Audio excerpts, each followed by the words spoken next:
Welcome to InfoStream, your daily current. Unsure what to listen to? Turn to us for today's headlines. Stay informed. Trump's actions in Venezuela raise global power concerns. The US-Russia relationship is strained by oil tanker disputes. Israel's aid suspension fuels humanitarian worries in Rafah. A devastating missile attack occurred in Kharkiv. Conflict intensifies in Yemen involving Gulf powers. Zelensky implements staff changes amidst ongoing war and corruption. A major earthquake struck Mexico, causing casualties and damage. The FTSE 100 experiences a significant market rally. Legal issues continue for Brian Cole Jr. related to pipe bombs. A tragic death occurred in Columbus, Ohio. Investigation reveals child care fraud in Minnesota. Zohran Mamdani encounters difficulties in New York City leadership. Trump's snatching of Maduro shows a new level of unrestrained global power.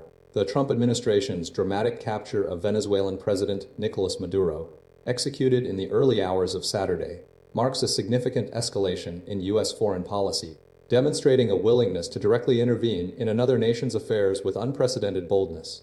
The operation, confirmed by Secretary of State Marco Rubio, centers on long-standing indictments against Maduro, alleging narco-terrorism and links to the Cartel de los Soles, a transnational criminal network. The administration had previously offered a $50 million bounty for his arrest, reflecting a sustained effort to dismantle Maduro's regime.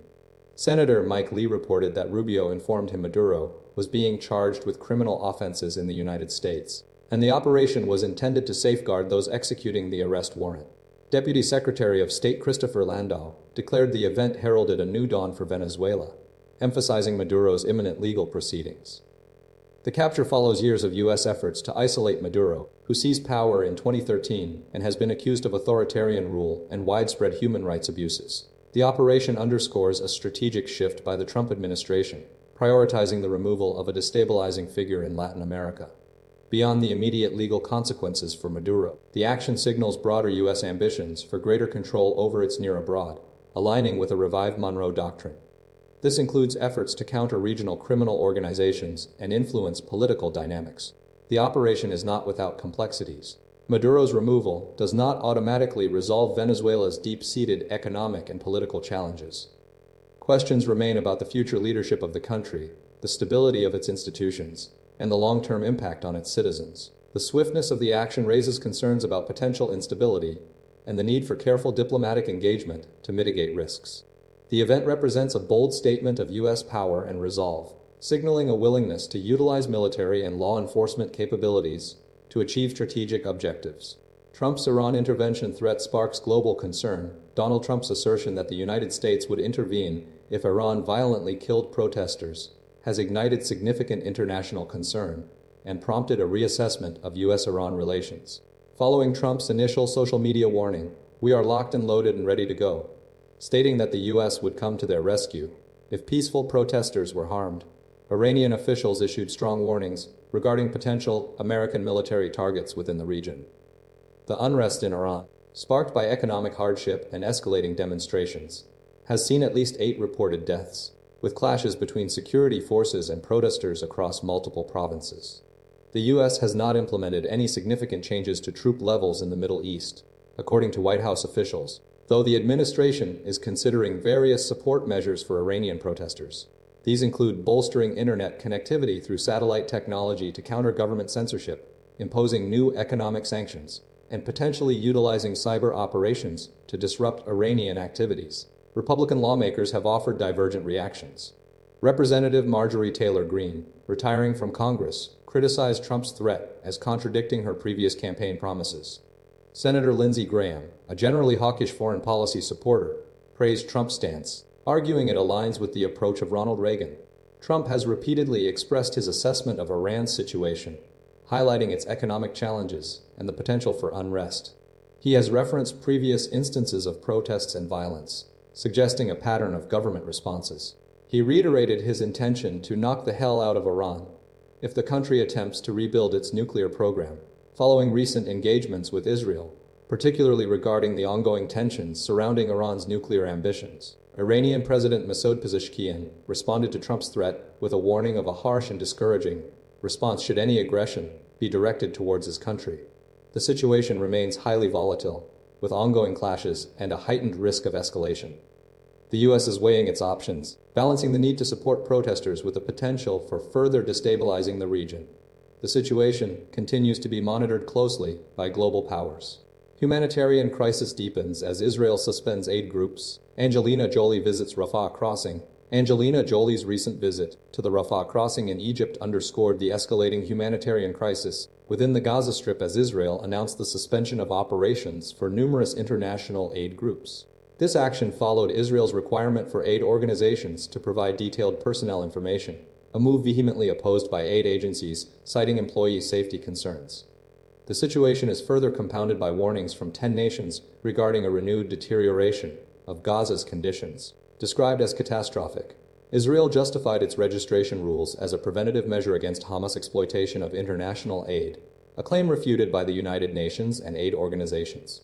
A U.S. government review found no evidence of widespread theft by Hamas, a point supported by both Israel and the U.S. State Department. The Gaza Strip, already devastated, is grappling with harsh winter conditions, including heavy rain and plummeting temperatures, exacerbating dire living circumstances. At least 20 people have perished due to collapsing structures while seeking shelter from the severe weather, according to the Hamas-run government media office in Gaza. Jolie's visit focused on collaborating with the Egyptian Red Crescent and local organizations to bolster aid delivery. She witnessed a warehouse filled with denied medical supplies, highlighting the urgent need for increased access. Jolie emphasized the critical importance of a sustained ceasefire and scaled-up aid delivery, specifically requesting the immediate movement of winter items and essential medical equipment without delay. She expressed gratitude to the volunteers working tirelessly to provide assistance, stressing that daily disruptions are costing lives.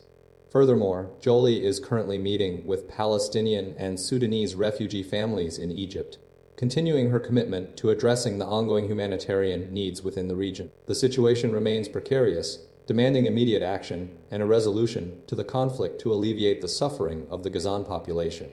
Kharkiv missile attack results in multiple casualties. A devastating Russian missile attack on Kharkiv, Ukraine resulted in the deaths of 2 individuals, including a 3-year-old child, and left approximately 28 others injured.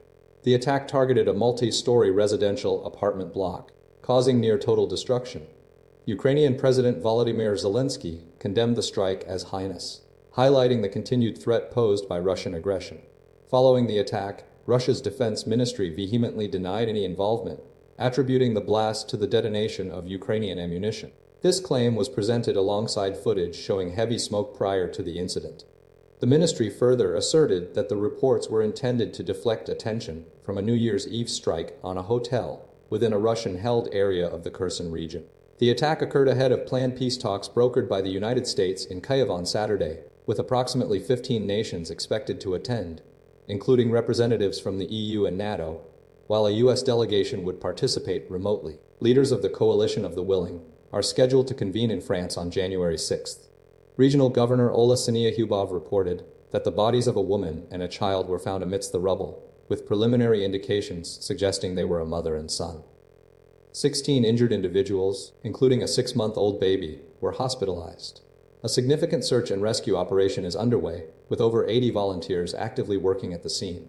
The incident underscores the ongoing conflict and the vulnerability of Ukrainian civilians. The planned diplomatic efforts aim to establish a framework for a lasting resolution, but the persistent attacks continue to impede progress and raise serious concerns about the safety of negotiations. Escalating conflict in Yemen. Gulf powers clash over southern separatist ambitions. The situation in Yemen has dramatically escalated with direct confrontation between Saudi Arabia and the United Arab Emirates, UAE, due to the actions of the Southern Transitional Council, STC. Following a large-scale military offensive by the STC in eastern Yemen, spearheaded by STC Chief Idris al-Zubaydi's demands for an independent state, Saudi Arabia has called for a dialogue in Riyadh involving all southern factions, initiated by Yemen's Presidential Leadership Council. The STC's rapid takeover of Hadramaut province, bordering Saudi Arabia, triggered immediate concern and accusations of destabilization. The conflict intensified with airstrikes by the Saudi-led coalition, including a devastating attack on a STC military camp in Hadramaut and strikes on the southern port of Mukalla, allegedly facilitated by UAE-supplied military equipment. In response to these attacks, Yemen's Presidential Council canceled a joint defense treaty with the UAE and ordered its forces to withdraw within 24 hours, a demand swiftly met by the UAE. Despite denying direct involvement in the STC's offensive, the UAE ultimately conceded to the withdrawal request, highlighting strategic concerns regarding access to key seaports and the influence of an Islamist party within the Yemeni government. While the UAE has significantly reduced its physical troop presence since 2019, relying instead on special forces and proxies, the STC's ambitions remain steadfast. The conflict is characterized by a complex interplay of regional power dynamics, with the STC's long-standing demand for southern independence now a central point of contention. Over 19 million Yemenis require humanitarian assistance amidst a devastating hunger crisis, exacerbated by years of war and displacement. The situation is further complicated by the estimated 377,000 deaths attributed to the conflict, including a significant number of children under 5. Despite the UAE's withdrawal, analysts suggest the STC's determination to achieve independence is unlikely to change, pointing to al-Zubayd's consistent advocacy for a separate southern state. The ongoing conflict threatens to further destabilize Yemen and deepen the humanitarian crisis, making a peaceful resolution increasingly challenging. Zelensky announces key staff changes amidst war and corruption concerns. President Volodymyr Zelensky has initiated a significant shakeup of his top team, appointing Kirilo Budnov as chief of staff and implementing several other personnel changes aimed at bolstering Ukraine's defense capabilities and addressing ongoing corruption allegations. The appointments reflect a strategic shift toward prioritizing security and military operations, particularly as Russia continues its advances on the battlefield and negotiations regarding a U.S.-led peace plan proceed. Budinov, previously the head of the Defense Ministry's main Directorate of Intelligence, HUR, brings a wealth of experience in covert operations against Russian forces and has been a prominent figure in Ukraine's information war strategy. His appointment signals a heightened focus on security and strategic defense, aligning with Ukraine's immediate needs. He replaces Andriy Yermak, a longtime Zelensky confidante, who resigned in November following a corruption scandal involving a purported, though $100 million embezzlement scheme in the energy sector. Yermak's departure followed a raid on his Kiev residence by anti-corruption agencies. Though he was not formally implicated in wrongdoing, the scandal had eroded public trust and created pressure for Zelensky to address corruption within his administration. The changes also include the appointment of Oli Ivashchenko as the new military intelligence chief and a planned replacement for the head of the border service. Budanov's previous role overseeing HUR has been crucial in coordinating intelligence operations and prisoner exchanges. He is known for his strategic communication and has frequently utilized public appearances to shape the narrative surrounding Ukraine's resistance. The shift in leadership reflects a determination to strengthen Ukraine's defenses and navigate the complex geopolitical landscape. The changes highlight the ongoing challenges facing Zelensky's administration as it seeks to maintain momentum in the war while addressing domestic concerns about corruption and accountability. The appointments are viewed as a critical step in restoring public confidence and solidifying Ukraine's position in the face of continued aggression. U.S.-Russia tensions rise over pursuit of oil tanker bound for Venezuela. The United States and Russia are engaged in a heightened diplomatic dispute over the pursuit of the oil tanker, Bella 1, originally destined for Venezuela. Russia formally requested that the U.S. cease its efforts to intercept the vessel, a move coinciding with the ship's registration under a new name. This diplomatic démarche, disclosed by CNN, occurred as the Bella 1 was located in the North Atlantic, according to available data initially reported by the New York Times. The U.S. Coast Guard has been actively pursuing the aging, rusted tanker for nearly 2 weeks, initiating the chase after the ship's initial U-turn in the Caribbean, following a seizure attempt on December 21st. This escalating situation unfolds against the backdrop of intensified U.S. pressure on Venezuela and its leader, Nicolás Maduro, encompassing a military buildup in the Caribbean and numerous strikes against boats implicated in drug trafficking. These actions, which have resulted in the deaths of scores of individuals, have drawn criticism and raised questions regarding their legality. The U.S. has also conducted strikes within Venezuela, including a recent CIA drone strike on a coastal port facility. The Trump administration's actions are directly linked to its ongoing efforts to end the war in Ukraine, with the president having engaged in twice-weekly conversations with Vladimir Putin. However, some advisors have suggested a different objective, with White House Chief of Staff Susie Wiles indicating that regime change, rather than drug enforcement, is the administration's primary goal, stating Trump intends to continue aggressive actions until Maduro concedes. The U.S. has previously seized 2 other oil tankers in December. The Bella 1's evasion highlights the complexities and potential for friction between the two nations as they navigate geopolitical tensions surrounding Venezuela. Avery Schmitz contributed to this report. Swiss ski resort fire investigation focuses on sparklers and building safety. A devastating fire at a popular Swiss ski resort bar in Crans, Montana has resulted in 40 fatalities and 119 injuries, prompting a comprehensive investigation into the cause and contributing factors. Initial findings strongly suggest that the blaze originated from sparklers used in celebration, specifically bottles held aloft by individuals near the ceiling, triggering a rapid-fire spread. The investigation is now centering on assessing the building's safety protocols, including the presence and effectiveness of fire-retardant materials, particularly acoustic tiles, which may have exacerbated the fire's rapid growth. Witness accounts corroborate the sparkler theory, with one survivor, Axel, describing a chaotic scene of individuals attempting to escape while flames erupted. Another witness, Nathan, detailed the sequence of events, emphasizing the height at which the sparklers were being held, leading to ignition of the ceiling. Investigators are meticulously examining video evidence captured within the bar, documenting the initial moments of the fire and the subsequent attempts to extinguish the flames. The investigation also includes a critical review of the building's exit routes, acknowledging that narrow stairwells could have created bottlenecks, hindering escape efforts. Authorities are scrutinizing the bar's inspection history, confirming that regular safety assessments were conducted, but questioning whether they adequately addressed potential hazards associated with celebratory activities. Furthermore, the investigation is exploring the composition of the bar's ceiling, specifically the acoustic tiles, as a potential factor in the fire's rapid propagation. Experts believe that untreated polyurethane foam, commonly used in entertainment venues, could have significantly contributed to the blaze's intensity. The Office Cantonal du Feu, responsible for overseeing fire safety inspections, is reviewing past inspection records to determine if any deficiencies were identified. The focus remains on understanding the chain of events that led to the tragedy and implementing preventative measures to avoid similar incidents in the future. A powerful earthquake impacts Mexico, resulting in fatalities and damage. A significant earthquake, registering a magnitude of 6.5, recently struck southern and central Mexico, resulting in at least 2 deaths and widespread damage. The epicenter was located near Acapulco, specifically in the San Marcos region of Guerrero State, a popular tourist destination which experienced moderate damage. A 50-year-old woman perished in Guerrero, as confirmed by Governor Evelyn Salgado. Simultaneously, in Mexico City, a 60-year-old man died, and 12 individuals sustained injuries. The city's mayor, Clara Brugada, reported the casualties and highlighted the ongoing efforts to address the situation. Mexico, situated within a highly seismically active zone at the convergence of 4 tectonic plates, experienced a particularly disruptive event. The earthquake occurred during President Claudia Sheinbaum's inaugural press conference of the year, captured on video where she calmly instructed the media to evacuate due to the shaking. Buildings in Mexico City and Acapulco visibly swayed, and tremors were felt across the affected areas.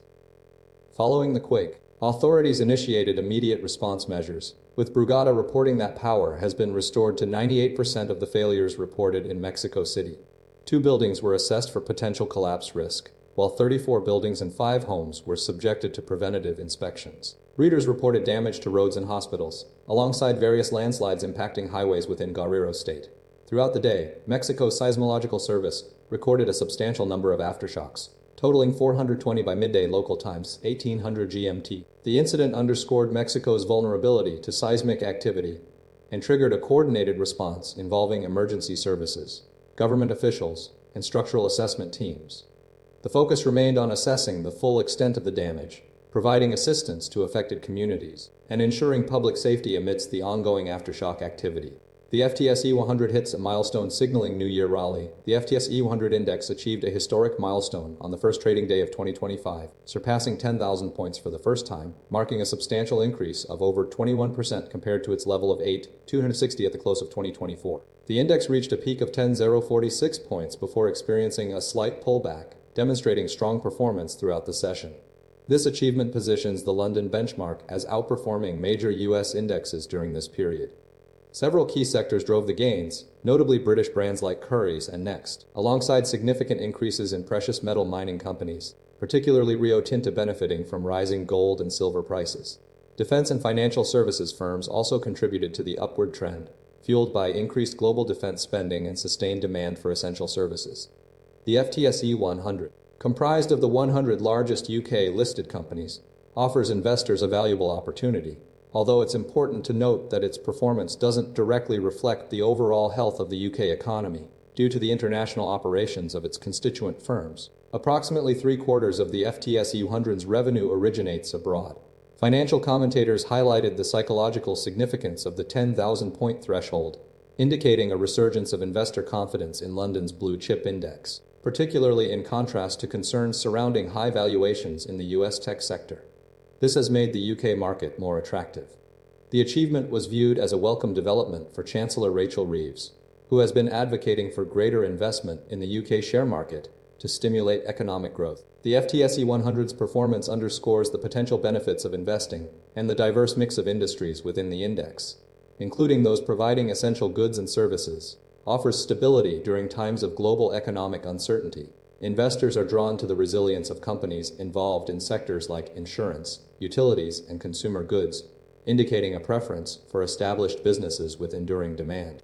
Trump's White House expansion project faces delays and controversy. President Donald Trump is spearheading a significant expansion of the White House, primarily focused on constructing a massive 90,000-square-foot ballroom, a project that has been met with considerable controversy and legal challenges. The undertaking, personally funded and overseen by Trump, involves extensive renovations, including the demolition of the iconic East Wing, a decision that triggered immediate legal opposition and public outcry. The estimated cost of the ballroom has ballooned from an initial $200 million to a projected $400 million, encompassing both personal expenses and private donations.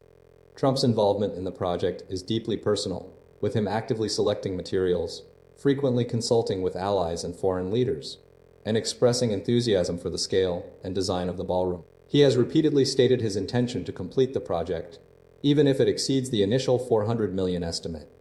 He has shown a preference for opulent materials, particularly white marble and gold accents, mirroring the style of his Mar-a-Lago club. Significant financial contributions have fueled the project. OpenAI co-founder Greg Brockman donated $25 million, while e-cigarette maker Juul Labs contributed $100 million, and NASA Administrator Jared Isaacman donated $2 million. Steven Schwarzman, a major Republican donor, contributed $5 million, and also funded the construction of Trump's ballroom project at the White House. The project's timeline is ambitious, aiming for construction to begin as early as this spring and finish by mid-2028. However, the administration has faced legal hurdles, requiring consultations with the National Capital Planning Commission and the Commission of Fine Arts, which were initially bypassed. Trump appointed Will Scharf, the White House staff secretary, to lead the National Capital Planning Commission, further accelerating the process. Despite the challenges and criticism, Trump remains determined to complete the ballroom, viewing it as a significant legacy project. The administration is now preparing for public information meetings and presentations to the planning commissions, seeking to secure final approvals and fast-track the construction, a significantly more aggressive timeline compared to previous White House projects. The project's ultimate success hinges on navigating these legal and procedural obstacles, marking a particularly disruptive and controversial chapter in the White House's history. Brian Cole Jr. to remain in jail pending pipe bomb charges. Brian Cole Jr. will remain incarcerated while awaiting trial following accusations of placing pipe bombs near the Democratic and Republican National Committee headquarters in Washington, D.C. on January 5, 2021. A federal judge, Matthew Sharbaugh, issued the order 2 days after a hearing, citing concerns about Cole's potential for future dangerous conduct. The judge's reasoning centered on the speed with which Cole allegedly assembled the improvised explosive devices, stating that he could potentially create similar devices within a matter of hours, posing a significant risk. Prosecutors argued that Cole's actions demonstrated an immediate and impulsive threat, while his defense team advocated for his release into the custody of his grandmother. The grandmother testified, assuring the court of her commitment to ensuring Cole's good behavior and detailing security measures, including exterior cameras, at her gated community residence. Adding to the complexity, Cole's attorney highlighted his client's diagnosis of autism spectrum disorder, an obsessive-compulsive disorder, suggesting these conditions influenced his actions and his capacity to manage life outside of jail. The Justice Department has secured an indictment, but it hadn't been formally accepted by a judge, with a Superior Court grand jury conducting the investigation, instead of the federal one due to scheduling conflicts. Judge Sharbaugh expressed shared concerns with prosecutors regarding Cole's alleged deletion of evidence and subsequent purchase of materials related to bomb making. He questioned the ability of any release conditions to adequately mitigate the risk of future dangerous behavior, given the rapid and impulsive nature of the initial incident. The case involves a dual indictment, one from the federal court and another from the local superior court. Reflecting the ongoing legal process, the judge's decision underscores the seriousness of the charges and the perceived danger posed by Cole's actions, prioritizing public safety during the legal proceedings. Further complicating matters, the case is being monitored in relation to a similar case moving through the appeals process, indicating a broader legal strategy surrounding the investigation. Tragedy strikes Columbus family, couple found dead in home a month before their 5th wedding anniversary. Spencer and Monique Tipp, a dentist and stay-at-home mother respectively, were found dead in their Columbus, Ohio home, becoming the victims of a homicide. The couple, who shared 2 young children aged 1 and 4, were discovered in their upscale Wayland Park residence on Tuesday, prompting a widespread investigation by local law enforcement. The family's profound grief is evident through a statement expressing heartbreak and a commitment to seeking justice for the couple and safeguarding their children's future. Initial concern arose when Spencer Tipp, a respected dentist at Athens Dental Depot, failed to appear for work, prompting colleagues to escalate their worries. Multiple 911 calls documented the escalating panic, with colleagues and a friend attempting to reach the couple before discovering the tragic scene. The discovery of the children unharmed is a key element of the unfolding story. Police are treating the case as a double homicide, focusing on a possible stranger at the door or a targeted attack. There were no signs of forced entry, and no weapon was found at the scene, complicating the investigation. Investigators are examining forensic evidence, potential entry points, and the couple's background, as well as analyzing neighborhood and utility pole cameras. The absence of a recovered firearm further supports the homicide classification, ruling out a potential suicide. The investigation is concentrating on identifying potential suspects, considering individuals who may have known the couple or their whereabouts. The family's background, including their travel habits and community connections, is also being scrutinized. The case is considered exceptionally rare due to the lack of forced entry and the safety of the children. Spencer Tipp's employer, Athens Dental Depot, has closed for the week in mourning, and the couple's family is dedicated to honoring their memory and securing justice. Monique Tipp had a background in childhood education, described as a loving and joyful mother. Spencer Tipp was a graduate of Ohio State University and a member of the American Dental Association. Both were described as devoted, proud, and generous individuals. The investigation is ongoing, with the Franklin County Coroner's Office estimating an 8-10-week timeframe for autopsy reports. Minnesota Child Care Fraud Investigation reveals operational compliance. A recent report from the Minnesota Department of Children, Youth, and Families (DCYF) indicates that child care centers, at the center of widespread fraud allegations, were operating as expected during investigations, dispelling initial claims of systemic wrongdoing. The investigation, spurred by a viral video posted by anti-immigrant content creator Nick Shirley, has prompted significant scrutiny and action from federal agencies. The video, which garnered over 3 million views, fueled concerns about fraud within Somali-run child care centers. Following the video's release, the U.S. Department of Health and Human Services, CRHS, froze all child care payments to the state for review, initiating an FBI and Department of Homeland Security investigation. The DCYF's report detailed that, with one exception, all sites visited were open for business, although one center was not yet accepting families for the day.